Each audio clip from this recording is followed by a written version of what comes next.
পশ্চিম ত্রিপুরা জেলা পরিষদের 10 নম্বর আসনে বিজেপি মনোনীত প্রার্থী কামনা সরকার 5,427 ভোটের ব্যবধানে জয়ী হয়েছেন। প্রসঙ্গত, সকাল থেকেই রাজ্যের 35টি ব্লকে একযোগে ত্রিস্তর পঞ্চায়েত নির্বাচনে ভোট গণনা চলছে। পশ্চিম ত্রিপুরা জেলা পরিষদে 10 নম্বর আসনে বিজেপি মনোনীত প্রার্থী কামনা সরকার 5,427টি ভোট পেয়েছেন। ওই আসনে সিপিআইএম 526টি, কংগ্রেস 347টি, নোটাতে 31টি ভোট পড়েছে। এদিন জয়ী হয়ে সাংবাদিকদের মুখোমুখি হয়ে কামনা সরকার বলেন, জনগণের আশীর্বাদে তিনি বিপুল ভোটে জয়লাভ করেন। আগামী দিনে জনগণের স্বার্থে কাজ করবেন বলে দাবি করেন তিনি। নমস্কার, আমার নাম কামনা সরকার। 10 নম্বর আসন থেকে আমার মনোনীয় প্রার্থী দেওয়া হয়েছে।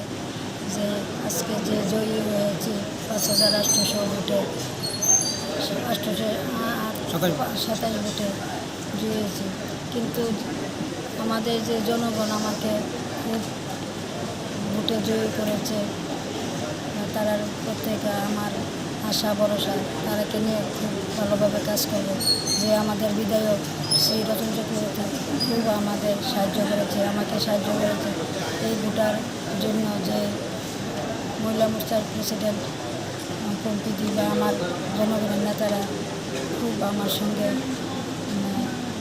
কাজকর্ম করেছে।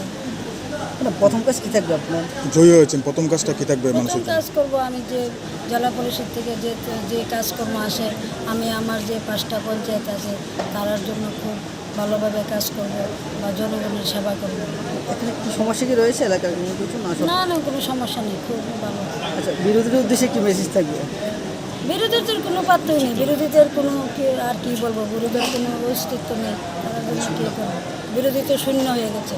আচ্ছা, এলাকাবাসী এবং আপনার সঙ্গে যারা কাজ করছে ভারতীয় জনতা পার্টি করে, তাদের উদ্দেশ্যে আপনার কী মেসেজ থাকবে বা কী বার্তা থাকবে? সবসময় আপনার সঙ্গে শুরু থেকে শেষ পর্যন্ত তারাই কাজ করছে, আপনাকে সহায়তা করছে, তাদের না, বা আমাদের ভারতীয় জনতা পার্টি আমার যে সঙ্গে কাজ করেছে তারা খুব ভালোভাবে, যে আমার এলাকাবাসী বা আমাদের প্রেসিডেন্ট বা আমাদের প্রধান উপপ্রধান এলাকার সব জনগণ বা মণ্ডলেরও অনেক কিছু মানুষের কাজ করছে, বা বিধায়ক রতন চক্রবর্তী অনেক সাহায্য করেছে আমাদের কাজ করার জন্য, অনেক কিছু করেছে।